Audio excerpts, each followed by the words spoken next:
BRS party working president KTR గారికి, ప్రతిపక్ష నాయకులు మధుసూదనాచారి గారికి, గౌరవ మాజీ మంత్రివర్యులు, గౌరవ శాసనసభ్యులు, గౌరవ శాసన మండలి సభ్యులు, పార్లమెంట్ సభ్యులు, పార్టీ నాయకులు, కార్యకర్తలు, ఉద్యమకారులు, ఎంతోమంది న్యూట్రల్స్ కూడా ఈరోజు సంఘీభావాన్ని తెలియజేసిన ప్రతి ఒక్కరికి శిరస్సు వంచి కృతజ్ఞతలు తెలియజేస్తూ ఉన్నాను. ఇవాళ రేవంత్ రెడ్డి ఇచ్చిన సిట్ నోటీసు అంతా కూడా ఒక ట్రాష్. నిజంగా చెప్పాలంటే ఈరోజు ఉత్త సొల్లు, ఎటువంటి నిరాధారమైనటువంటి ఆరోపణలు, ఆధారం లేనటువంటి మాటలు, అడిగిందే అడుగుడు, సొల్లు పురాణం తప్ప ఏమీ లేదు. ఒక్క ఆధారం కూడా చూపలేదు. ఓ గంట అడుగుడు, గంట అడగంగానే పైకెళ్ళి ఫోన్లు వస్తాయి, బయటకు పోవుడు, గంట మాట్లాడుకొని మళ్ళీ వచ్చుడు, మళ్ళీ ఒక అర్ధగంటనో గంట అడగంగానే మళ్ళీ సైకిల్ వస్తాయి, బయటకు వెళ్ళి ఫోన్ అనగానే మళ్ళీ బయటకు పోవుడు. మరి ఆ ఫోన్లు రేవంత్ రెడ్డి చేస్తుండా, సిపి సజ్జనార్ చేస్తుండా నాకు తెలియదు, కానీ ఫోన్లు వచ్చుడు, బయటకు పోయి మాట్లాడు. బయటకు పోయి ముగ్గురు పోతారు, ఇక ముగ్గురు అధికారులు కలిసి అడుగుతూ ఉండ్రి. ముగ్గురు బయటకు పోవుడు, గంట మాట్లాడుకొని వచ్చుడు, గంట అడుగుడు, అడిగిందే అడుగుడు తప్ప అందులో ఏమీ లేదు. అంటే ఇదంతా కూడా అటెన్షన్ డైవర్షన్. ముఖ్యంగా నిన్న మేము ఈ సైట్ విజిట్ సర్టిఫికెట్ పేరిట జరిగిన కుంభకోణాన్ని బట్టబయలు చేశాం. సైట్ విజిట్ సర్టిఫికెట్లో మొదటి లబ్ధిదారుడు ముఖ్యమంత్రి బావమరిది. రేవంత్ రెడ్డి బావమరిది భాగోతాన్ని పొద్దుగాల బయట పెడితే సాయంత్రానికి నోటీసు పంపిండు నాకు. అంటే ఇదంతా డైవర్షన్ పాలిటిక్స్. మేమేమడిగినాము? సిట్టింగ్ జడ్జితో విచారణ జరపండి అన్నాం. రేవంత్ రెడ్డి నీకు ధైర్యం ఉంటే, నిజాయితీపరుడు అయితే, నువ్వు తప్పు చేయకపోతే తక్షణమే సుప్రీంకోర్టు, హైకోర్టు సిట్టింగ్ జడ్జితో విచారణకు ఆదేశించు. ఈ బొగ్గు కుంభకోణాల్లో జరిగిన అవినీతిని మొత్తం బట్టబయలు చేద్దాం.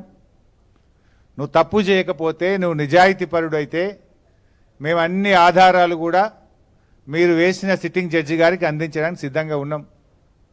నువ్వు చీటికి మాటికి సిట్లు వేస్తున్నావు కదా, కమిషన్లు వేస్తున్నావు కదా. ఇవాళ మేము అన్ని ఆధారాలతో సూటిగా ఆరోపణ చేస్తున్నాం. నీ బావమరిదే మొదటి లబ్ధిదారుడు, నీ బావమరిదే ఈ రింగుకు మొత్తం కింగ్ పిన్ను, నీ బావమరిదే ఈ సింగరేణిలో 1000 కోట్ల కుంభకోణానికి తెరలేపిండు. నువ్వు అంత నిజాయితీపరుడు అయితే, తప్పు చేయకపోతే కమాన్ సిట్టింగ్ జడ్జితో విచారణకు ఆదేశించు, మేము రుజువు చేస్తాం. ధైర్యం ఉంటే ఆదేశించు. అంటే మీ భాగోతాలు బయటపడ్డాయి. ఇవాళ ముఖ్యమంత్రి గారు, భట్టి గారు, కోమటిరెడ్డి గారి మధ్య వాటాల పంపకం మొత్తం రోడ్డు మీదకి వచ్చింది, ప్రజల్లో పడ్డది. టెండర్ల మీ పోరాటం, టెండర్లు నాకంటే నాకని మీరు కొట్లాడుకునేదంతా ప్రజలకు అర్థమైంది. దాని నుంచి డైవర్ట్ చేయడానికే ఈ సిట్టు, ఈ లట్టు పొట్టు, ఏదో చిల్లర నోటీసుల కథ పెట్టినావు నువ్వు. సరే, మాకు చట్టం మీద గౌరవం ఉంది, తప్పకుండా గౌరవిస్తాం, ఎన్నిసార్లు పిలిచినా హాజరవుతాం. మాకు ఉద్యమాల్లో నుంచి వచ్చిన కార్యకర్తలం మేము. కేసీఆర్ గారి నాయకత్వంలో రాటుదేలిన బీఆర్ఎస్ బిడ్డలం, తెలంగాణ ఉద్యమ కన్న బిడ్డలం. ఉద్యమాలు, పోరాటాలు మాకు కొత్త కాదు, అక్రమ కేసులు అంతకంటే కొత్త కాదు, అరెస్టులు అనేటివి మాకు కొత్త కాదు. ఆనాడైనా కేసీఆర్ గారి నాయకత్వంలో వందలాది కేసులు పెట్టిన నిజాయితీగా తెలంగాణ ప్రజల పక్షాన కేసీఆర్ గారి నాయకత్వంలో పోరాడినాం. జైళ్లలో పెట్టిన రెట్టించిన ఉత్సాహంతో తెలంగాణ కోసం పోరాడినాం.